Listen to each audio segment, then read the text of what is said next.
ये कहानी एक स्कूल के छात्र की है जिसका नाम योन सी यून है। वह पढ़ाई में बहुत होशियार है और हमेशा टॉप करता है। वह शांत, आत्मनिर्भर और क्लास में बहुत ही लो प्रोफाइल रहता है। वह सिर्फ पढ़ाई में ध्यान देता है और किसी से ज्यादा बातचीत या मजाक नहीं करता। एक स्कूल की गणित प्रतियोगिता में सी यून ने गोल्ड मेडल जीता। जब उसके होमरूम टीचर ने उसे सर्टिफिकेट दिया तो वह बिल्कुल शांत और बेपरवाह दिखा। वहीं उसका एक क्लासमेट यंग बिन, जिसे ब्रॉन्ज मेडल मिला था, बहुत खुश और उत्साहित था। यंग बिन असल में क्लास का गुंडा था। वह अक्सर कमजोर और शांत छात्रों को सी यून करता था। उसके लिए सी यून एक आसान निसी यूना था। एक दिन उसने जानबूझकर सी यून पर चप्पल फेंक दी और बाद में बोला कि यह गलती से हुआ। सी यून ने शांत रहकर सिर्फ इतना कहा, अगली बार ध्यान रखना। यंग बिन को सी यून का ऐसा शांत रवैया अच्छा नहीं लगा। वह उसे लड़ाई के लिए उकसाने लगा, लेकिन सी यून ने अपनी ठंडी और शांत सोच बनाए रखी। तभी क्लासरूम में स्कूल की बेसबॉल टीम का कप्तान घुस आया और चिल्लाते हुए पूछा, सूहो कौन है? जैसे ही उसने सूहो को पहचाना, उसने गुस्से में पूछा,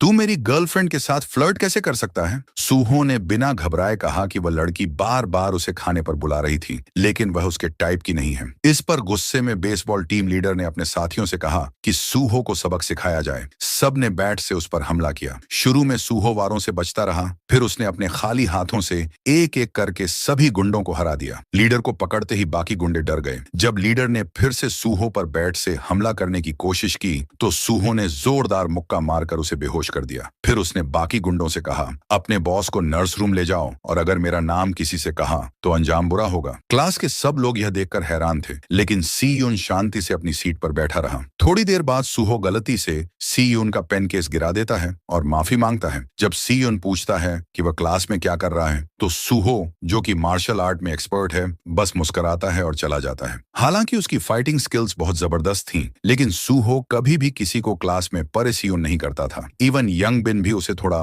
रिस्पेक्ट करता था। अगले दिन क्लास में एक नया स्टूडेंट आया जिसका नाम था बियोम सियोक। यंग बिन ने देखा कि वो लड़का शर्मीला और भोला है तो उसे तुरंत परेशान करने पहुंच गया। वह उसे अपना चमचा बनाना चाहता था। तभी सी यून आया और बोला, मेरे डेस्क से हट जाओ। यंग बिन ने मजाक उड़ाते हुए कहा, मेरा मन नहीं कर रहा, तू क्या करेगा? सी यून ने शांत भाव से पेन उठाया, उसे क्लिक किया और बोला, मैं फिर से कह रहा हूँ, हट जाओ। तभी सूहो ने बीच में आकर कहा, थोड़ा शांत रहो, मुझे नींद आ रही है। यह सुनकर यंग बिन पीछे हट गया। अगले दिन यंग बिन ने बियोम सियोक को अकेले में बुलाया और कहा कि शायद वह इस स्कूल में इसलिए ट्रांसफर हुआ क्योंकि पहले स्कूल में उसे बुली किया जाता था। फिर उसने बियोम सियोक को भरोसा दिलाया कि वह यह बात किसी को नहीं बताएगा, लेकिन बदले में उससे एक काम करवाया। उसने बियोम सियोक को एक छोटा सा पैच दिया। क्लास में एक प्रैक्टिस टेस्ट चल रही थी। यंग बिन ने इशारा किया और बियोम सियोक ने सी यून की गर्दन पर हल्की थपकी मारी और बोला, तेरे ऊपर मच्छर था। सी यून ने ध्यान नहीं दिया और टेस्ट देने लगा, लेकिन उस पैच के जरिए कोई दवाई उसे सुला रही थी। कुछ देर बाद उसे चक्कर आने लगे, नींद सी महसूस हुई और वह लड़खड़ाता हुआ वॉशरूम की तरफ गया। सी यून ने चेहरा धोकर खुद को संभालने की कोशिश की और फिर टेस्ट रूम में वापस आ गया। उसने गर्दन से पैच निकाला, खुद को थप्पड़ मारा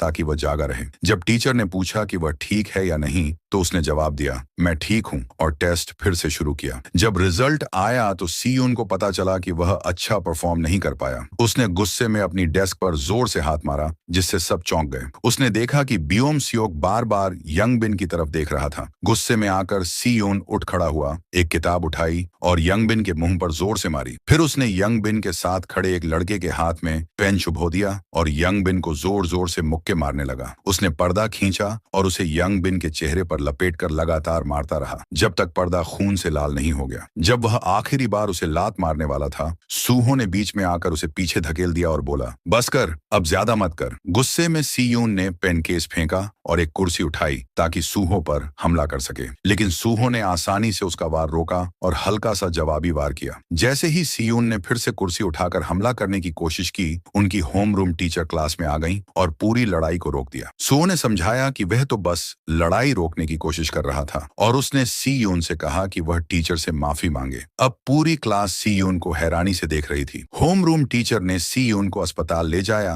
ताकि वह युंग बिन की हालत देख सके। जब वे युंग बिन के अस्पताल के कमरे में पहुंचे तो युंग बिन की मां ने गुस्से में पूछा कि सी यून की मां कहाँ है और वह अपने बेटे को देखने क्यों नहीं आई। सी यून ने जवाब दिया कि उसकी मां है ही नहीं। यह सुनकर युंग बिन की मां नाराज हो गई और उसने धमकी दी कि वह सी यून को सुधार गृह भेज देगी। इसके जवाब में सी यून ने वो पैच निकाला और समझाया कि युंग बिन ने किसी से यह पैच उसकी गर्दन पर लगवाया था और उसमें नशीले पदार्थ थे। युंग बिन तुरंत चिल्लाया और इसका विरोध करते हुए सबूत मांगने लगा। सीयून ने शांतिपूर्वक पूछा कि क्या वो बैकपैक युंग बिन का है। जब उसने बैग खाली किया तो उसमें से सिंथेटिक ड्रग्स का एक डिब्बा गिरा। युंग बिन की मां पूरी तरह हैरान रह गई, जैसे उसके होश उड़ गए हों। होमरूम टीचर ने फिर उन्हें बताया कि यह अब सिर्फ स्कूल वायलेंस का मामला नहीं रहा। युंग बिन को शायद स्कूल ट्रांसफर करना पड़ेगा और बेहतर यही होगा कि उसकी मां इस मामले को चुपचाप यहीं खत्म कर दे। ये सब सुनकर युंग बिन के मन में सी यून के लिए जबरदस्त नफरत भर गई। पिछली रात जब युंग बिन अपने दोस्तों के साथ एक बार में घूम रहा था तो उसके कजिन ने उसे कुछ सिंथेटिक ड्रग पैच दिए। कजिन ने बताया कि ये सिर्फ मजे के लिए है। उत्सुकता से युंग बिन ने पूछा कि क्या इन्हें त्वचा पर लगाने से कोई समस्या होगी। कजिन ने बताया कि इन्हें लगाने से चक्कर आ सकते हैं, नींद आने लगती है। यह सुनकर युंग बिन ने एक योजना बनाई कि वह इस पैच का इस्तेमाल करके सी यून की टेस्ट परफॉर्मेंस को खराब कर देगा। जब सी यून घर लौटा तो उसने देखा कि उसके पापा एक लंबे बिजनेस ट्रिप से लौटे हैं। उन्होंने सी यून की चोटें देखकर पूछा कि क्या हुआ। सी यून ने बस इतना कहा कि वह जिम क्लास में गिर गया था। सी यून के पापा एक प्रोफेशनल जूडो कोच थे और ओलंपिक में भी हिस्सा ले चुके थे। लगातार ट्रेनिंग और प्रतियोगिताओं के चलते उनके माता पिता के बीच झगड़े होते रहते थे और अंत में उनका तलाक हो गया। अब सी यून अपने पापा के साथ रहता था, जो ज्यादातर बाहर कोचिंग के लिए जाते रहते थे, जिससे सी यून को ज्यादातर समय खुद ही अपना ख्याल रखना पड़ता था। अगले दिन जब सी यून स्कूल पहुंचा तो उसके सारे क्लासमेट्स उसे अजीब नजरों से देख रहे थे, जैसे सब कुछ बदल गया हो। युंग बिन के दो गुर्गे सी यून के पास आए और उसे स्कूल के बाद लड़ाई के लिए ललकारा। उन्होंने कहा कि पिछली बार वह सिर्फ इसलिए किसी एक को पेन से चुभा पाया था क्योंकि वे लापरवाह थे। सी यून ने उनकी आंखों में आंखें डालकर ठंडे स्वर में कहा, तो चलो अभी निपटा लेते हैं। वह उन्हें क्लासरूम से बाहर ले गया। पूरी क्लास जिज्ञासा में उनके पीछे चल दी, यह देखने के लिए कि आगे क्या होगा। सी यून उन दोनों गुंडों को शौचालय में ले गया, चुपचाप दरवाजा बंद किया और अंदर से लॉक कर दिया। फिर उसने अपनी जेब से पेन निकाला और उसे क्लिक किया। सी यून की ठंडी और निडर आंखों को देखकर दोनों गुंडों के रोंगटे खड़े हो गए, जैसे डर की एक लहर उनके अंदर दौड़ गई हो। सी यून धीरे धीरे उनकी तरफ बढ़ता रहा, पेन को बार बार क्लिक करते हुए। दोनों गुंडे अब कांपते हुए पीछे हटने लगे। तभी सी यून ने कहा, रुको। फिर उसने शांति से पेन को वापस अपनी जेब में रखा और बिना कुछ कहे बाहर चला गया। जब वह बाहर आया तो उसके क्लासमेट्स उसके चारों तरफ इकट्ठा हो गए और सवाल पूछने लगे। सी यून ने ठंडे स्वर में जवाब दिया, कब से हम इतने करीब हो गए, और वहां से चलता बना। अब उसके क्लासमेट्स उसे नए सम्मान और भय की नजर से देख रहे थे। इस बीच युंग बिन का कजिन सैक्टा अस्पताल में उसके कमरे में एक काले बैग के साथ आया। युंग बिन ने उसे सी यून को सबक सिखाने के लिए हायर किया था। सैक्टा ने मजाक में कहा कि वह तभी मदद करेगा अगर युंग बिन उसके सामने गिड़गिड़ाए। थोड़ी झिझक के बाद युंग बिन ने आखिरकार उससे मिन्नत की। उधर उस शाम सी यून ट्यूशन से घर लौटते समय बस में बैठा था। एक सिग्नल पर उसने बाहर से हॉर्न की आवाज सुनी और देखा कि सुओ, जो अब डिलीवरी ड्राइवर का काम कर रहा था, वहीं खड़ा है। उन्होंने एक दूसरे को देखा, हल्की बातचीत की। सी यून ने पिछले दिन कुर्सी से सुओ पर हमला करने के लिए माफी मांगी। सुओ ने हंसते हुए कहा, छोड़ना, चल खाने की ट्रीट दे, और फिर वह अपनी डिलीवरी के लिए निकल गया। अगले दिन युंग बिन, उसका कजिन और उनके कुछ गुर्गे स्कूल के बाहर सी यून का इंतजार कर रहे थे। जैसे ही सी यून बाहर निकला, उन्होंने उसका रास्ता रोक लिया, लेकिन सी यून बिना डरे उनकी ओर बढ़ा और युंग बिन की आंखों में सीधे देखा। सैक्टा ने अचानक सी यून को थप्पड़ मारा, जिससे वह थोड़ा हिल गया। दूर से कुछ छात्र यह दृश्य देख रहे थे। उन्हें देखकर बियोम सियोक नाम का छात्र तुरंत भागा और सुओ को क्लासरूम में ढूंढा, जो उस समय सो रहा था। उसने सुओ से कहा कि युंग बिन सी यून को ले गया है और उसे मदद की जरूरत है। सुओ ने पहले कहा कि होम रूम टीचर को बुला लो, मुझे काम पर जाना है। बियोम सियोक ने फिर कहा, मैं तुम्हें 2 गुना पेमेंट दूंगा। सुओ ने मुस्कुराते हुए सिर हिलाया और कहा, ठीक है, अब काम पर लगते हैं। सी यून को युंग बिन और उसके साथियों ने एक सुनसान जगह पर ले जाया, जहां युंग बिन का कजिन सैक्टा पहले से ही तैयार खड़ा था। उसने अपनी गैंग की एक लड़की को बाहर खड़ा कर दिया था ताकि कोई अंदर ना आ सके और वे शांति से सी यून को पीट सकें। युंग बिन ने सैक्टा से कहा, इस लड़के के हाथ तोड़ दो ताकि ये दोबारा कभी पढ़ाई न कर सके। सी यून ने फौरन स्थिति को आंका, दुश्मनों की संख्या, उनकी पोजीशन और आसपास की चीजें। फिर उसने जेब से अपना पेन निकाला और सैक्टा पर वार किया। सैक्टा ने हाथ से वार रोका, लेकिन सी यून ने तुरंत जेब से एक ठोस चीज निकाली और उससे सैक्टा को मारा। इसके बाद सी यून ने एक गमले को उठाया और सैक्टा के सिर पर दे मारा। फिर उसमें की मिट्टी बाकी गुंडों के चेहरे पर फेंक दी। उसने एक डस्टबिन को युंग बिन के पैरों की तरफ लात मारी और एक एक करके युंग बिन के साथियों को गिराना शुरू कर दिया। युंग बिन के साथ आए 2 सहपाठी सिर्फ खड़े होकर ये सब देख रहे थे, डर के मारे हिल तक नहीं पाए। जैसे ही सी यून वहां से जाने लगा, सैक्टा पीछे से उस पर झपटा, उसे जमीन से उठाया और और जोर से पटक दिया। यह मौका देखकर युंगबिन ने सी यून को लातों से पीटना शुरू किया और अपने एक साथी से कहा, इसके हाथ पकड़ो। जब सी यून को काबू में कर लिया गया तो युंगबिन ने उसके हाथ पर पैर रखकर उसे रौंदा, मानो उसकी हड्डियां तोड़ देना चाहता हो। उसी वक्त बाहर खड़ी लड़की ने एक नीली रफ्तार को पास से गुजरते देखा।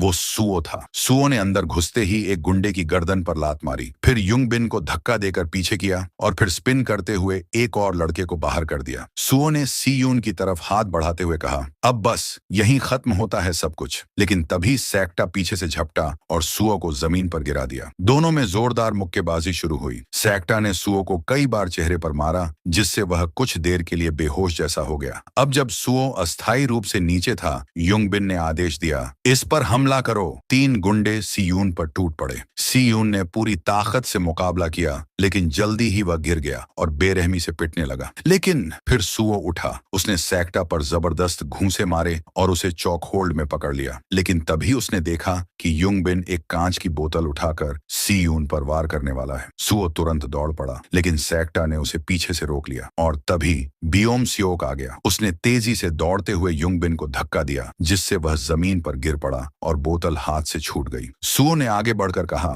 एक लड़के पर 3-3 लोग हमला कर रहे हो, शर्म नहीं आती? अगर मैं होता तो खुद का मुंह टॉयलेट में डुबो देता। उसी पल सैक्टा के पास उसके बॉस का फोन आया, जिसने उसे तुरंत बुलाया। सैक्टा वहां से चला गया। सी यून ने युंगबिन की तरफ देखा और कहा, बस करो अब। और फिर सी यून, सुओ और बियोम सियोक तीनों गर्व से वहां से बाहर निकल गए। बाहर आते ही सुओ ने सी यून और बियोम सियोक से कहा, चलो तुम्हें एक जबरदस्त जगह ले चलता हूं कुछ खाने के लिए। लेकिन जब वो वहां पहुंचे तो पता चला कि वह जगह सुओ की ही पार्ट टाइम नौकरी की जगह थी। सुओ ने जल्दी से मालिक से माफी मांगी कि वह लेट हो गया है और फिर अपने दोस्तों से कहा, चलो मेरी मदद करो, फिर जो मन करे खा लेना। सी यून ने फर्श पोंछना शुरू कर दिया और बियोम सियोक बर्तन धोने लगा। थोड़ी देर बाद सी यून ने सुओ से पूछा, तुम थकते नहीं क्या? इतना सब काम करते हो? सुओ ने मुस्कुराते हुए कहा, अरे ये तो कुछ भी नहीं, वीकेंड पर तो मैं मूविंग का काम भी करता हूँ। सी यून को अब समझ आया कि सुओ क्लास में अक्सर थका थका क्यों दिखता है और वो उसकी मेहनत से काफी प्रभावित हुआ। खाना खाते समय बियोम सियोक ने सी यून से माफी मांगी, सॉरी मैंने वो ड्रग पैच तेरी गर्दन पर चिपकाया था। सी यून ने उसकी माफी कबूल कर ली। सुओ भी उनके साथ बैठा बड़े चाव से खाना खा रहा था। उसने देखा कि सी यून अब भी कुछ शांत और गंभीर है, तो उसने एक टुकड़ा मीट सलाद में लपेटा और सी यून के मुंह के पास लाकर कहा, खा ले, जान नहीं चली जाएगी। सी यून ने पूछा, हाथ धोए थे? सुओ ने हंसते हुए कहा, सीधा खा ले, मरेगा नहीं, और मीट को उसके मुंह में डाल दिया। तीनों लड़कों के बीच दोस्ती और गहरी हो गई। उधर बियोम सियोक घर जाकर सुओ के इंस्टाग्राम पर उसकी तस्वीरें देखने लगा। अब वह उसे अपना असली दोस्त मानने लगा था। दूसरी ओर सैक्टा अपने बॉस रयू से मिलने गया। उसके हाथ पर पट्टी बंधी हुई थी। रयू ने पूछा, ये कैसे हुआ? उसके साथ खड़ी लड़की ने बताया कि उसका कजिन युंगबिन पिट गया था, इसलिए वो लड़कों से भिड़ गए थे। रयू गुस्से से भड़क गया। उसने सैक्टा के पेट में कई घूंसे मारे और फिर एक ईंट उसके हाथ पर मार दी ताकि उसे सबक मिल जाए। अब वापस तीनों दोस्तों की ओर सू ने कहा, चलो थोड़ा रिलैक्स करते हैं, पूल खेलने चलते हैं। सी यून ने कहा, मैं तो पढ़ाई के लिए जा रहा हूँ। सुओ बोला, अरे आज पढ़ाई छोड़, थोड़ा मजा कर। सी यून ने क्यू स्टिक उठाई और बॉल्स को देखकर भौतिकी और ज्योमेट्री का इस्तेमाल करते हुए पहला शॉट मारा और सीधा पॉकेट में चला गया। सब हैरान रह गए। उसने 2 गेम लगातार जीत लिए। सुओ तक हार गया। जब सी यून ट्यूशन के लिए जाने लगा, सुओ ने कहा, एक आखिरी गेम, जो हारेगा वो तीनों के लिए नूडल्स का बिल देगा। आखिर में सुओ हार गया और उन्हें खाना खिलाना पड़ा। फ्रस्ट्रेट होकर सुओ बोला, चलो कुछ पीने चलते हैं, मूड ठीक करना है। लेकिन सी यून बोला, मुझे घर जाना है। सुओ ने हंसते हुए बियोम सियोक का हाथ पकड़ लिया और बोला, चल भाई हम दोनों चलते हैं। दूसरी ओर सैक्टा, जिसका हाथ अब पट्टी में लिपटा था, युंगबिन से मिलने गया, जहां उनका बॉस रयू भी मौजूद था। रयू ने एक नई चाल सोची, तीनों लड़कों को एक बड़े कर्जे में फंसाने की योजना। वहीं दूसरी ओर सी यून एक कन्वीनियंस स्टोर में एक छाता खरीदने गया क्योंकि बारिश शुरू हो गई थी। वहां उसने देखा कि एक लड़की चालाकी से लिपस्टिक चुरा रही थी। वो लड़की थी याना, उसी गैंग की सदस्य जिसने पहले सी यून से झगड़ा किया था। याना ने जल्दी से सी यून का हाथ पकड़ लिया और बोली, बेबी चलो ना बाहर, ताकि वो चुपचाप निकल सके। बाहर आकर सी यून ने चुपचाप छाता खोला और अकेला चलने लगा। याना फिर उसके पास आई, उसका हाथ पकड़ा और बोली, अरे तो चलो साथ चलते हैं। वो उसे स्पाइसी राइस केक की दुकान ले गई। वहां याना ने सीयून का फोन लिया और अपना नंबर सेव कर लिया। बोली, तुम्हारा एटीट्यूड मुझे पसंद है, मुझे ऐसे बुरे लड़के पसंद हैं। सीयून ने उसे खाने का ऑफर दिया और खाना खाकर दोनों अलग हो गए। उसी समय रयू एक स्कूल के लड़के को टॉर्चर कर रहा था, जिसने उससे जुआ खेलने के लिए पैसे उधार लिए थे और अब चुका नहीं पा रहा था। रयू ने धमकी दी, अगर तेरी माँ ने 3 दिन में पैसे नहीं दिए तो मैं तुम्हारा घर जला दूंगा। रयू का असली धंधा था छात्रों को जुए में फंसाना और फिर उन्हें भारी कर्ज में डालना। युंगबिन अपनी क्लास में अपना सामान लेने आया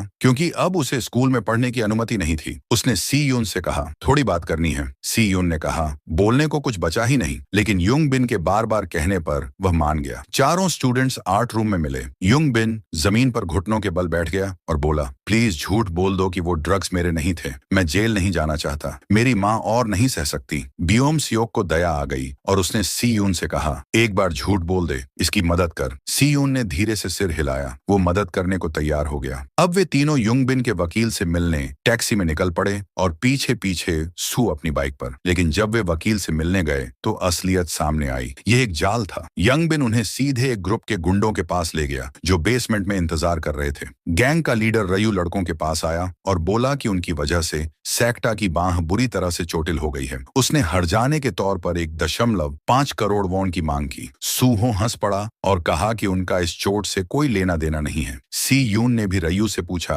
कि क्या उसके पास कोई सबूत है। रयू डराने वाले अंदाज में पास आया और बोला कि वो पहले भी कई लोगों को उधारी न चुकाने पर इस दुनिया से भेज चुका है। फिर उसने सूहो की गर्दन पर चाकू रख दिया और 3 दिन का वक्त दिया। अगर पैसे नहीं दिए तो वे उसके कर्जदार बन जाएंगे। डराने के लिए रयू ने सूहो के हाथ पर हल्की सी कट लगा दी और फिर अपनी गैंग के साथ चला गया। वहां मौजूद युंगाई ने सी यून की ओर बेबस नजरों से देखा और फिर वह भी वहां से चली गई। उस पल के बाद से रयू की गैंग ने उन तीनों लड़कों का पीछा करना शुरू कर दिया। वे स्कूल आने जाने के रास्ते में, ट्यूटरिंग सेंटर में और उस रेस्टोरेंट तक में जहां सूहो रात में पार्ट टाइम काम करता था, हर जगह घात लगाए रहते। जब सी यून रात को घर पहुंचा तो गैंग के लोग उसका पीछा करते हुए दरवाजे तक आ गए। गुस्से में सी यून ने युंगाई को कॉल किया और बाहर मिलने के लिए कहा। वे एक कॉफी शॉप में मिले। सी यून ने सीधे पूछा कि वो गैंग लीडर कौन है। युंगाई ने बताया कि उसका नाम रयू है। वो उन्हें घर और नौकरी देता है, लेकिन उसके लिए वो बस कचरा है। उसने चेतावनी दी कि रयू पैसे के लिए किसी को भी मार सकता है और सलाह दी कि उसे पैसे दे देने चाहिए, चाहे आधे ही क्यों ना हो। सी यून ने पूछा कि अगर उसने पैसे नहीं दिए तो क्या होगा। युंगाई बोली, तुम्हारी जिंदगी तबाह हो जाएगी जैसे हमारी हो गई। फिर सी यून ने पूछा, अगर पैसे दे भी दिए तो क्या सब कुछ सही हो जाएगा। इस सवाल पर युंगाई चुप हो गई। उधर बियोम सियोक अपने पिता के सो जाने पर चुपके से उनके कमरे में गया और कुछ कीमती चीजें ढूंढने लगा। उसे एक महंगी घड़ी मिल गई। अगली सुबह बियोम सियोक ने सी यून और सूहो को एक प्राइवेट रूम में बुलाया और 1,50,00,000 वॉन निकाल कर दिखाए। उसने सुझाव दिया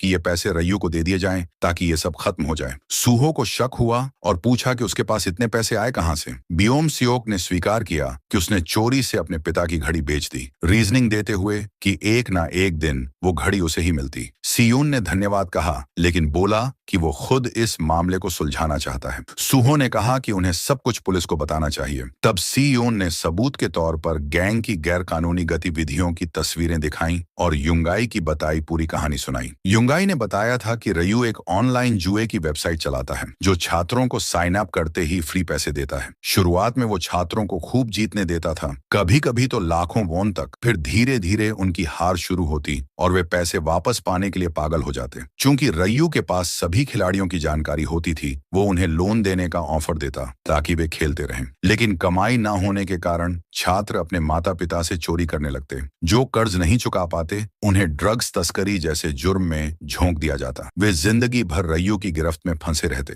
सीयून ने बताया कि रयू के पास ही सारे रिकॉर्ड और ड्रग्स रखे हैं। अगर पुलिस उनके घर की तलाशी ले तो सब सामने आ सकता है। तीनों स्कूल से बाहर निकलने लगे और जब उन्होंने गैंग मेंबर्स को बाहर देखा तो सूहो ने कहा कि वो अकेला जाए। जाएगा। उसने कहा वो गैंग का पता भेज देगा और फिर बाकी दो दोस्त पुलिस को बुला लें। दोस्तों को अलविदा कहकर सूहो अकेले ही रयू से मिलने निकल पड़ा। रयू ने पूछा, क्या तुम तीनों अलग अलग हो गए? पैसे लाए हो? सूहो ने शांत भाव से कहा, जरा रुको, और फिर बोला कि वो स्कूल के टॉप स्टूडेंट्स में से है। उसने सुझाव दिया कि थोड़े बदलावों से रयू की जुए की वेबसाइट की कमाई दोगुनी हो सकती है। सूहो ने बताया कि उसके कजिन ने उसे वो स्कैम वेबसाइट दिखाई थी और उसने रेफरल सिस्टम जोड़ने का सुझाव दिया जिससे पूरी स्कूल में जुआ फैल सके। रयू इस बात से खुश हुआ और बोला, चलो कार में बैठो। युंगाई ने रयू से इजाजत ली कि वो पीछे रहकर बाकी दो लड़कों को पकड़ कर लाएगी। रयू ने इजाजत दी लेकिन अपने एक आदमी को साथ भेजा। फिर युंगाई भागकर सीयून के पास आई और गैंग की लोकेशन दे दी ताकि वो पुलिस को बता सके।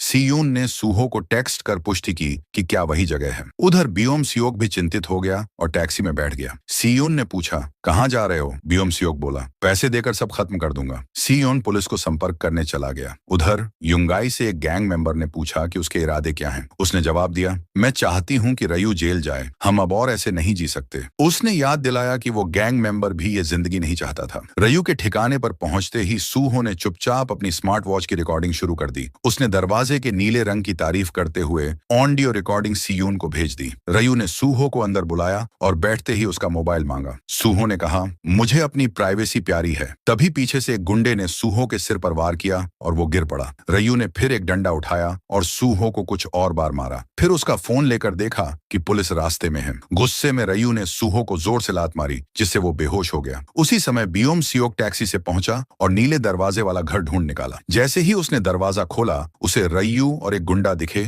जो सूहो को कंधे पर उठाए हुए था। बियोम सियोक ने तुरंत पैसे निकाले और कहा, मेरे दोस्त को छोड़ दो। रयू ने उसे कॉलर से पकड़ा और घसीट कर ले गया। फिर उसे कार में डाला, सारे सबूत भी साथ लाद लिए और भागने की तैयारी करने लगे। पुलिस सायरन की आवाज सुनकर वे जल्दी से निकल गए। उधर सीयून एक पुलिस कार में बैठा था और गैंग के ठिकाने की ओर जा रहा था। वहां पहुंचने पर पुलिस ने घंटी बजाई लेकिन किसी ने दरवाजा नहीं खोला। पुलिस को शक हुआ कि शायद सीयून की जानकारी गलत हो। उन्होंने कहा कि बिना सर्च वारंट के सिर्फ इन तस्वीरों के आधार पर वे कुछ नहीं कर सकते। निराश सीयून ने देखा कि पुलिस कार में वापस बैठ गई लेकिन सीयून ने हार नहीं मानी। वो घर के किनारे गया, दीवार फांदी और ऊपर चढ़कर एक वजन से खिड़की का शीशा तोड़ा। हाथ अंदर डालकर दरवाजा खोला और कमरे में घुस गया। वहां उसे जमीन पर खून के निशान दिखे। उसने तुरंत सूहो को कॉल किया। हालांकि सीयून ने कई बार कोशिश की लेकिन वह सूहो से संपर्क नहीं कर पाया। उसी समय उसने पास ही एक तिजोरी देखी जिसका दरवाजा खुला हुआ था। गैंग लीडर रयू ने सैक्टा को कॉल करके आदेश दिया कि वह तुरंत योंगई को लेकर उसके पास पहुंचे, वरना वह सैक्टा के साथियों की सारी जानकारी पुलिस को सौंप देगा। ये सुनते ही सैक्टा ने योंगई की ओर मुड़ते हुए कहा कि वह थोड़ी देर में वापस आएगा और उसे अपनी क्रेडिट कार्ड का इस्तेमाल करके कुछ दिनों के लिए कहीं रुकने की सलाह दी। उसने जोर देकर कहा कि योंगई उसका पीछा न करे। उसी समय योंगई को सीयून का फोन आया। सीयून ने उसे बताया कि वह गैंग के ठिकाने तक पहुंच चुका है लेकिन वहां कुछ भी नहीं मिला। लगता है कि वे सूहो को पहले ही कहीं और ले जा चुके हैं। योंगई ने तुरंत उसे एक ट्रैकिंग ऐप डाउनलोड करने को कहा और पेशकश की कि वह अपनी लोकेशन शेयर करेगी ताकि वह उसका पीछा कर सके। उसने जोर देकर कहा कि सीयून को पुलिस के साथ आना ही होगा वरना वे सब खत्म हो जाएंगे। इसके बाद योंगई ने आग्रह किया कि वह सैक्टा के पीछे जाए। उसने सीयून से विनती की कि वह उसे साथ चलने दे। उधर सीयून को योंगी की ओर से एक मैसेज मिला जिसमें बताया गया कि सूहो संभवतः एक पार्क में हो सकता है। देरी किए बिना सीयून उस पार्क की ओर दौड़ा। उसी समय सैक्टा और योंगई भी पार्क पहुंचे जहां गैंग लीडर से मिलने के लिए गेट खोला गया और उन्हें अंदर ले जाया गया। अंदर जाते हुए योंगई लगातार अपनी लोकेशन सीयून के साथ साझा करती रही। सैक्टा अपराध बोध से भरा हुआ योंगई से माफी मांगता है कि उसने उसे रयू की आपराधिक गतिविधियों में घसीटा। इसी दौरान सीयून पार्क पहुंचा और देखा कि गैंग की गाड़ियां बाहर खड़ी थीं। वह चुपके से दरवाजा खोलकर अंदर गया और तुरंत पुलिस को कॉल कर दिया। सैक्टा और योंगई अब रयू के सामने थे। रयू ने गुस्से में सैक्टा से पूछा कि क्या उसने उसे अच्छी जिंदगी नहीं दी थी या क्या वह उसे धोखा देने वाला था। फिर अचानक उसने सैक्टा को थप्पड़ मारा और एक लोहे की रॉड से मारने लगा। योंगई ने रोकने की गुहार लगाई जिस पर रयू ने व्यंग्य में कहा कि सैक्टा में बदलाव उसी की वजह से आया है। उसने अपने आदमियों को आदेश दिया कि योंगई को अंदर बंद कर दो। रयू ने फिर अपने 14 साल के एक छोटे गुर्गे को आदेश दिया कि वह सैक्टा को चाकू से मार डाले, ये सोचकर कि वह बच्चा जेल नहीं जाएगा। उधर योंगई को एक कमरे में बंद कर दिया गया जहां सूहो और बियोम सियोक भी थे। जैसे ही रयू सूहो को चाकू मारने वाला था, सैक्टा अचानक लौट आया आया और उस पर झपट पड़ा, उसे जमीन पर गिरा दिया। सैक्टा ने सबको चेतावनी दी कि अगर किसी ने कदम बढ़ाया तो वो सबको तोड़ देगा। रयू और सैक्टा के बीच भयंकर लड़ाई शुरू हो गई। कई बार झेलने के बावजूद सैक्टा ने रयू को जमीन पर गिरा दिया। रयू ने चाकू उठाया, खुद को संभाला और सैक्टा को फिर गिरा दिया। तभी योंगई ने एक भारी वस्तु से रयू के सिर पर वार किया और चाकू उठाकर बाकी गुर्गों को डराया, लेकिन रयू उठ खड़ा हुआ और योंगई की गर्दन पकड़ ली, जिससे चाकू गिर गया। उसने गुस्से में कहा कि सैक्टा का बदलना सिर्फ उसकी वजह से हुआ। तभी पुलिस सायरन की आवाज सुनाई दी। सी यून ने एंट्री ली और बताया कि पुलिस आ चुकी है और बाहर खड़ी गाड़ियों की तलाशी लेने वाली है। रयू और उसके लोग भागने लगे, लेकिन सी यून ने दौड़कर अपने दोस्तों को खोल दिया। तभी रयू लौट आया और सी यून का फोन दिखाया, जो पुलिस सायरन की आवाज चला रहा था। उसने सी यून की चालाकी की तारीफ की,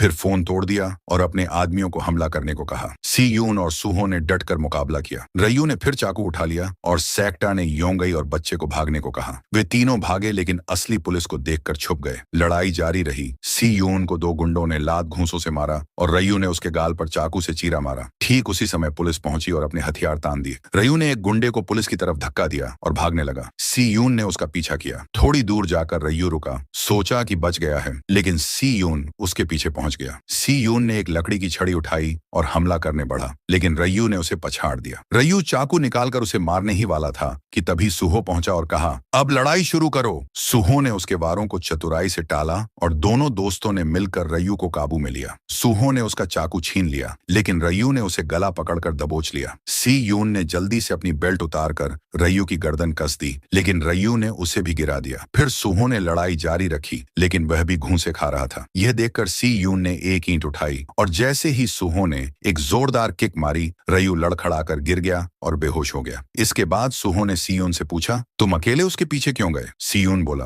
क्या तुम भी नहीं आए थे? सुहो ने उसे पागल कहा, फिर मिलकर रयू को बांध दिया। उधर भागते हुए योंगई को सैक्टा ने दरवाजे से धक्का देकर बाहर निकाला और कहा, तू निकल जा, तेरा इससे कोई लेना देना नहीं। वह बच्चा योंगई को खींचकर बाहर ले गया। जैसे ही पुलिस अंदर पहुंची और सुहो की ओर बंदूकें तान दी, कुछ ही पलों में कई और पुलिस कारें आ गईं और सभी गैंग के सदस्यों को हिरासत में ले लिया गया। गैंग लीडर को जब पुलिस वैन में ले जाया जा रहा था तो उसकी मुलाकात सैक्टा से हुई। उसने उसका अपमान किया, लेकिन जवाब में सैक्टा ने उसके चेहरे पर जोरदार हेडबट मारा। इसके बाद तीनों लड़के सी यून, सुहो और बियोम सियोक राहत की सांस लेते हुए फिर से मिल गए। एक पुलिस अफसर आया और उनसे कहा कि सी यून और बियोम सियोक को थाने चलना होगा बयान देने के लिए। थाने में एक काले सूट वाला आदमी उनके पास आया और बताया कि उसने चीफ से बात कर ली है। स्कूल और उनके परिवार को इस घटना के बारे में कुछ नहीं बताया जाएगा। वह आदमी फिर सी यून से बोला, तुम जा सकते हो। जाते जाते सी यून ने पीछे मुड़कर कहा, गैंग लीडर रयू को छोड़कर बाकी सब तो मजबूरी में थे, उन्हें माफ कर दीजिए। उसके बाद वह चला गया। बियोम सियोक ने उस आदमी से गुजारिश की, मेरे पापा को मत बताइए, लेकिन उस आदमी ने कहा कि यह मुमकिन नहीं है और बियोम सियोक को एक कमरे में ले गया जहां रयू को बंद किया गया था। उसने बताया कि बियोम सियोक के पिता, जो एक सांसद हैं, चाहते हैं कि रयू को उसकी हरकतों की सजा मिले।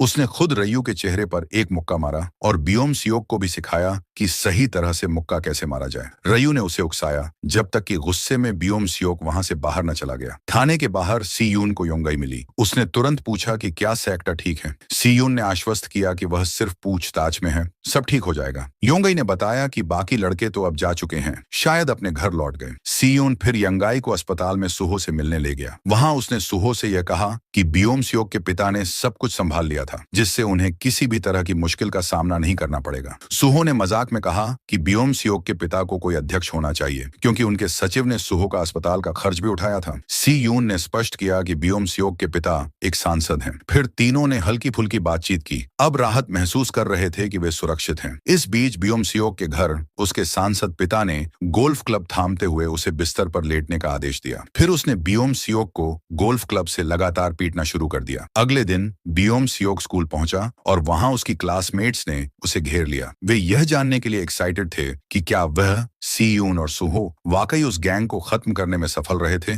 जो जुआ वेबसाइट चला रहे थे। बियोम सियोक ने यह पुष्टि की और वे सब उसकी सराहना करने लगे। सवालों की झड़ी लगा दी। लंच के समय तीनों दोस्त साथ बैठे और बियोम सियोक ने सुझाव दिया कि वे वीकेंड में साथ में खाना खाने जाएं। जब बियोम सियोक ने अपने दोनों दोस्तों को यंगाई के बारे में बात करते सुना तो उसने उत्सुकतावश पूछा कि वह कौन है। उसे जल्दी ही पता चला कि वह वही लड़की है जिसने अगले दिन रयू को सिर पर मारा था। जब सी यून ने बताया कि यंगाई कुछ समय के लिए सुहो के घर रह रही है तो बियोम सियोक का चेहरा असहज हो गया। अगले दिन जब बियोम सियोक अपने दोस्तों के साथ बाहर जाने की तैयारी कर रहा था, उसने अपनी सेविंग से कुछ पैसे निकाले ताकि उन्हें खाना खिला सके। फिर उसने सुहो का इंस्टाग्राम चेक किया और उसके फॉलोइंग लिस्ट पर क्लिक किया, जहां उसने एक लड़की का प्रोफाइल देखा। जब उसने प्रोफाइल खोला तो उसने यंगाई के बहुत सारे फोटोज देखे, जिनमें वह और सुहो एक साथ थे। कुछ तस्वीरें तो काफी पर्सनल लग रही थीं। बियोम सियोक ने तस्वीरों को स्क्रॉल किया और उसकी भावनाएं धीरे धीरे उदास होती गईं। बाद में वह सुहो और यंगाई से मिलने गया। कोशिश की कि वह सुहो से बातचीत कर सके,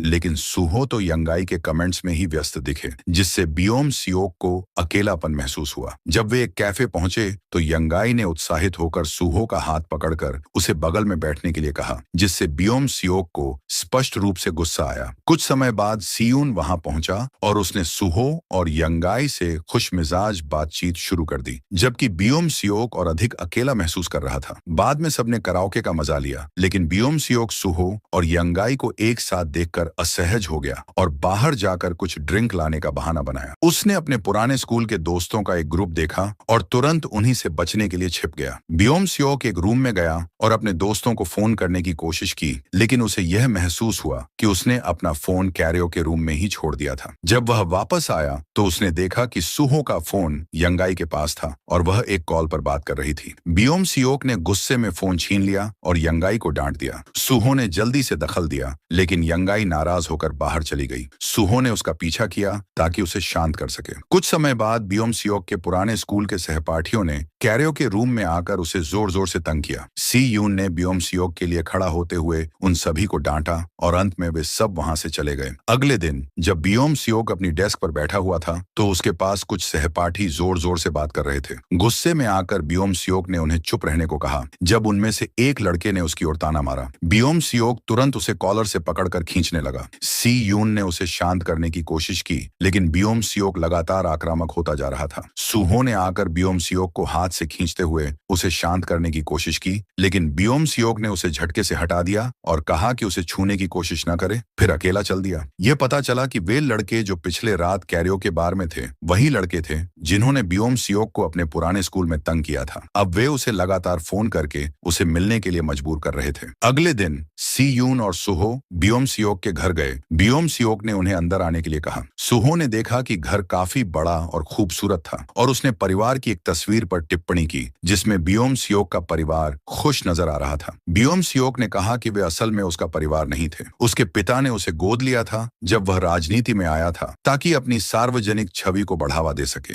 सी यून ने फिर उन बुलीज के बारे में बात की जिन्हें उन्होंने कैरियोके में देखा था, और इस पर बियोम सियोक ने अपने दोस्तों से कहा कि ये वही लड़के थे जिन्होंने उसे पुराने स्कूल में परेशान किया था। उन्होंने उसे बार बार अस्पताल भेजा और अंततः स्कूल बदलने के लिए मजबूर किया। उसने बताया कि कैरियोके बार में उनसे मिलने के बाद वे उसे लगातार कॉल कर रहे थे ताकि वह उनके साथ घूमे। सुहो ने पूछा कि वे ऐसा क्यों कर रहे थे, तो बियोम सियोक ने कहा कि वह हमेशा चुपचाप रहता था, लेकिन वे उसे अपनी स्थिति को ऊंचा दिखाने के लिए निशाना बना रहे थे। सुहो ने यह सुझाव दिया कि वे उन बुलियों को कॉल करें और उनसे माफी मांगवाएं। वे बुली जो अब फिर से एक कैरियोके में थे, बियोम सियोक का कॉल देखकर उत्साहित होकर उसे शामिल होने के लिए आमंत्रित करने लगे। बियोम सियोक सी यून और सुहो के साथ वहां पहुंचा और उसने रिंग लीडर से माफी की सख्ती से मांग की। जब रिंग लीडर बियोम सियोक को चिढ़ाते हुए उसके बारे में मजाक करने लगा तो सुहो ने तेजी से उसका कान मरोड़ा और उसे सख्ती से माफी मांगने को कहा। बुली की आंखें चौड़ी हो गईं और उसने मजबूरी में माफी मांगी, लेकिन बियोम सियोक ने तुरंत इसका जवाब देते हुए कहा कि यह माफी दिल से नहीं आई और चेतावनी दी कि अगर उसने ऐसा ही किया तो वह उसे मार देगा। बिना किसी हिचकिचाहट के बियोम सियोक ने उस बदमाश को जोर से थप्पड़ मारा, जिससे वह गुस्से में आ गया और उसने पलटकर थप्पड़ मारा, जिससे बियोम सियोक के चश्मे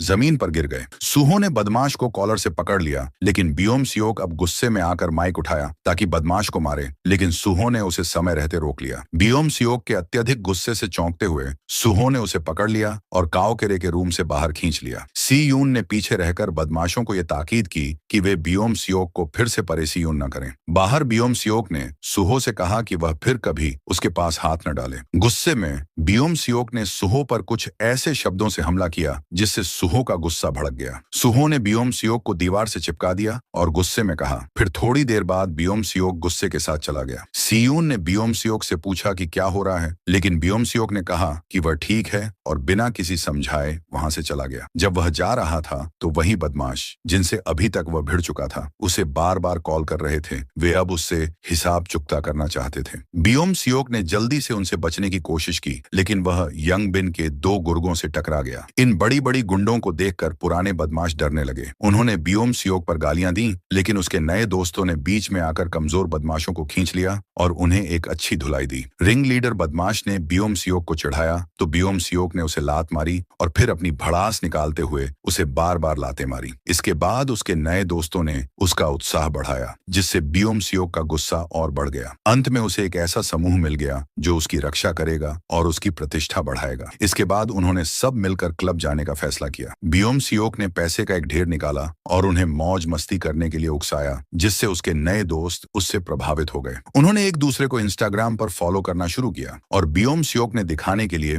कि वह उनके साथ सामंजस्य बैठा सकता है, शराब पीने की शुरुआत कर दी। बाद में उसने सुहो का इंस्टाग्राम प्रोफाइल देखा और अनफॉलो बटन पर टिक किया। कुछ देर सोचने के बाद उसने अनफॉलो कर दिया। बियोम सियोक ने अपने नए दोस्तों को प्रभावित करने के लिए फ्लर्टिंग के हुनर का प्रदर्शन किया। शराब की बोतल पकड़े हुए वह सुंदर लड़कियों के टेबल के पास गया और उन्हें अपनी चतुराई से प्रभावित किया। एक लड़की ने भी उसे एक ड्रिंक दिया, जिससे वह और भी विश्वास से भरा हुआ महसूस करने लगा। अगले दिन बियोम सियोक कक्षा में देर से पहुंचा और उसकी तबीयत हल्की सी खराब थी, क्योंकि रात को शराब पी थी। जब सीयून ने पूछा कि क्या वह शराब पीकर आया है, तो बियोम सियोक ने सवाल को नजरअंदाज किया और कक्षा के पिछले हिस्से में जाकर पहले रात मिले 2 बदमाशों से बात करने लगा। वह खुश था, जिससे सीयून को कोई शक नहीं हुआ। लैब सत्र के दौरान बियोम सियोक ने सीयून और सुहो के साथ बैठने के बजाय बदमाशों के साथ बैठने का फैसला किया और उनके साथ हंसी मजाक करता रहा। सीयून चिंतित हुआ और बियोम सियोक को बाहर बुलाया ताकि उनसे बात कर सके। बाहर सीयून ने पूछा कि वह अचानक उन बदमाशों के इतना पास कैसे आ गया। बियोम सियोक ने घमंडी तरीके से जवाब दिया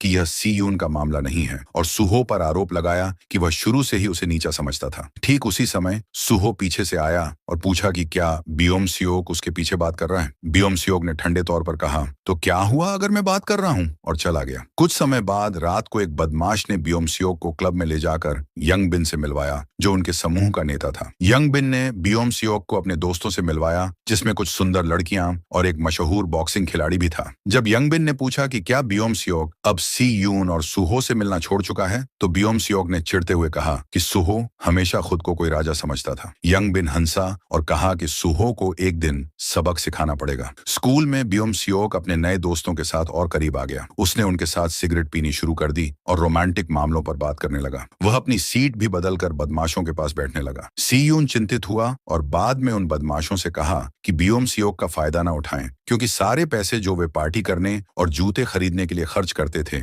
बियोम सियोक से आते थे। बाद में सीयून ने सुहो से पूछा कि बियोम सियोक ने उनसे दूरी क्यों बनाई है, लेकिन सुहो ने कहा कि अब उसे बियोम सियोक की चिंता नहीं करनी चाहिए। कुछ देर बाद एक बदमाश अपने दोस्तों और बियोम सियोक के साथ खाने के लिए लाइन में बिना खड़े हुए चला आया। सुहो ने जोर से पूछा कि क्या उन्हें लगता है कि वह लाइन में खड़े होने की जरूरत नहीं समझते, और फिर बदमाश को धक्का दे दिया। बाकी सब लाइन में खड़े हो गए, लेकिन बियोम सियोक वहीं खड़ा रहा, हिलने से मना कर दिया। सुहो उसके पास गया, उसे घूरते हुए कहा कि लाइन में खड़े हो। बियोम सियोक ने नफरत से कहा, मैं नहीं चाहता, और फिर सुहो ने उसे भी धक्का दे दिया। बियोम सियोक गुस्से में खड़ा हुआ, फिर अपने दोस्तों के साथ बाहर चला गया। बाहर बियोम सियोक ने एक बदमाश से पूछा कि क्या ऐसा कोई है जो सुहो को पीट सके, और फिर उसने किसी भी कीमत पर सुहो को हरवाने के लिए पैसे देने का ऑफर दिया। उस बदमाश ने बताया कि वे पहले रात एक बॉक्सिंग खिलाड़ी से मिले थे और उसे लड़ा सकते हैं। बाद में बियोम सियोक और उसके दोस्तों ने उस बॉक्सिंग खिलाड़ी से मिलने के लिए यंग बिन के स्कूल का रुख किया और उसे 1 मिलियन वन की रकम ऑफर की। खिलाड़ी ने खुशी से स्वीकार किया और वादा किया कि वह सुहो को उसके जन्मदिन पर हराएगा और मुकाबला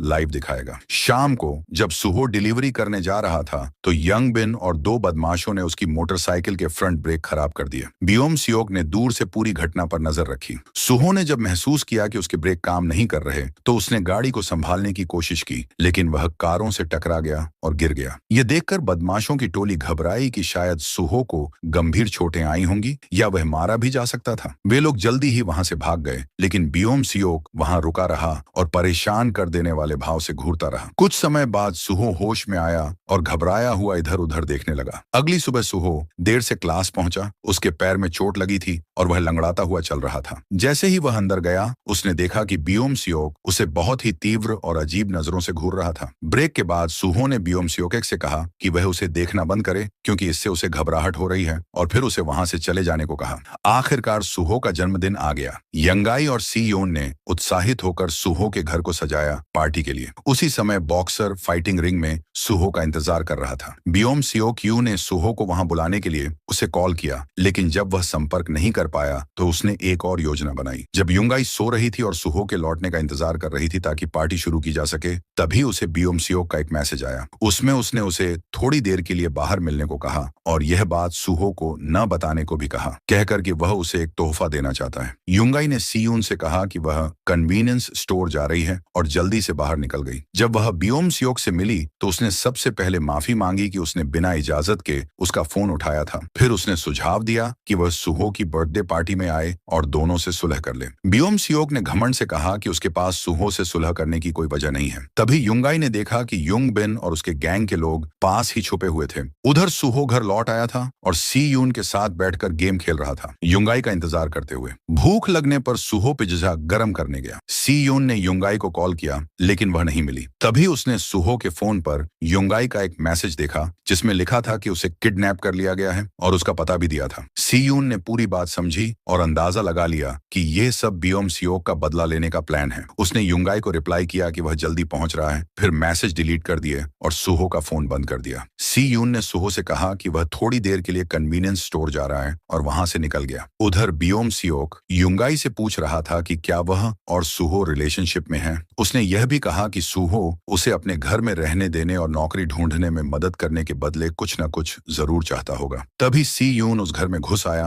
और चारों तरफ चीजों को देखते हुए युंगाई और गैंग को ढूंढने लगा। जल्दी ही उसने गैंग मेंबर्स और युंगाई को देख लिया। उसने अपनी जेब से एक रिंच निकाली और लड़ाई के लिए तैयार हो गया। गैंग हैरान रह गया कि वहां सुहो की जगह सी यून आ गया था। बिना वक्त गंवाए सी यून ने युंगाई का हाथ पकड़ा और भागने की कोशिश की। फिर वह बियोम सियोक की ओर मुड़ा और पूछा कि सुहो कहाँ है। गैंग ने उनका पीछा किया, लेकिन सी यून ने रिंच से उन्हें रोकते हुए युंगाई को भागने का मौका दिया और उसे पुलिस को कॉल करने को कहा। सी यून खुद एक और मंजिल की ओर भागा, लेकिन जल्दी ही गैंग ने उसे गिरा दिया। वह फिर उठा और उनसे लड़ने लगा, लेकिन वे लोग भारी पड़ गए। तभी उसने पास में रखे सीमेंट के बोरे और बाल्टी को देखा। उसने रिंच युंग बिन की तरफ फेंकी और सीमेंट का थैला गैंग के मुंह पर फेंका, जिससे वे कुछ समय के लिए अंधे हो गए। इसका फायदा उठाकर सी यून ने एक बाल्टी उठाई और उन पर वार किया, जिससे कई गैंग सदस्य गिर गए। फिर उसने मेटल रॉड उठाई और अपने दुश्मन युंग बिन को खत्म करने वाला था कि तभी बॉक्सर वहां आ गया और बीच में कूद पड़ा। सी यून ने उस पर वार किया, लेकिन बॉक्सर के तेज रिफ्लेक्स के सामने वह टिक नहीं पाया। बॉक्सर ने उस पर कई बार हमला किया, जिससे वह जमीन पर गिर गया। तभी युंग बिन ने मेटल रॉड उठाया, लेकिन बियोम सियोक ने उसे रोकते हुए कहा कि सी यून का इस मामले से कोई लेना देना नहीं है और उसे छोड़ दे। युंग बिन बोला कि यह उसका पर्सनल मामला है। फिर उसने बियोम सियोक से कहा कि हम तेरी मदद कर रहे हैं, क्या सी यून तेरा दोस्त नहीं है, या फिर हम तेरे दोस्त नहीं हैं? यह कहकर युंग बिन आगे बढ़ा और सी यून को रॉड से कई बार मारा, जबकि बियोम सियोक चुपचाप देखता रहा और फिर डर कर वहां से भाग गया। बॉक्सर ने फिर बियोम सियोक से कहा कि वह सुहो के साथ की जाने वाली ब्रॉडकास्ट को रीशेड्यूल कर दे, लेकिन आज के वक्त की कीमत उसे चुकानी पड़ेगी। तभी सी यून को पता चला कि पुलिस रास्ते में है और सब लोग वहां से भाग गए। युंग बिन ने जाते जाते सी यून से कहा कि वह उसे लंबे समय तक तड़पाएगा। सी यून की आंख खुली तो वह एम्बुलेंस में था। पास ही पुलिस युंगाई से बयान ले रही थी। जब वह सब कुछ बताने लगी तो सी यून ने बीच में रोकते हुए कहा कि वह अकेले ही आया था। उसने चुपचाप युंगाई से कहा कि यह सब सुहो को न बताए। उधर सुहो अपने बर्थडे पर सबका इंतजार कर रहा था, लेकिन कोई नहीं आया तो वह हैरान हो गया। अंत में उसे अपना फोन सोफे के कुशन के नीचे मिला। उधर जब बियोम सियोक बाहर निकल रहा था, तब उसे सी यून का कॉल आया। सी यून ने उससे विनती की कि वह रुक जाए और सुहो को अकेला छोड़ दे, लेकिन बियोम सियोक ने फोन काट दिया। बाद में सी यून के पिता अस्पताल आए और उसके जख्म जख्म देखकर पूछा कि क्या वह फिर किसी से लड़ पड़ा। सीयून ने झूठ कहा कि वह सीढ़ियों से गिर गया था। पिता ने फिर कहा कि उसे डिस्चार्ज होने के बाद किसी दूसरे स्कूल में ट्रांसफर कर दिया जाएगा। सीयून ने जवाब दिया, आपको अचानक मुझसे इतनी फिक्र कब से होने लगी? अगली सुबह सुहो क्लास पहुंचा, लेकिन वहां न सीयून था और न ही ब्योम-सियोक। उसने सीयून को कॉल किया, लेकिन कोई जवाब नहीं मिला। बाद में सीयून का मैसेज आया कि उसे कुछ पर्सनल काम है, इसलिए वह कुछ दिन स्कूल नहीं आएगा। चिंतित सुहो ने युंगाई से पूछा कि वह कल रात घर क्यों नहीं आई और क्या कुछ हुआ था। युंगाई ने बस माफी मांगी और ज्यादा कुछ नहीं बताया। सच्चाई जानने के लिए सुहो सीयून के घर गया, लेकिन किसी ने दरवाजा नहीं खोला। क्लास में उसने उन दो बदमाशों से पूछा कि ब्योम-सियोक क्यों नहीं आया। उन्होंने कहा कि उन्हें भी नहीं पता और उसका फोन भी नहीं लग रहा। सुहो ने उन्हें चेतावनी दी कि अगर उसका संपर्क हो तो उसे कहना कि वह गाड़ी का रिपेयर पैसा चुका दे। जब उनमें से एक बदमाश चौंका तो सुहो ने उसे थप्पड़ मार दिया और धमकी दी कि अगर पैसे नहीं मिले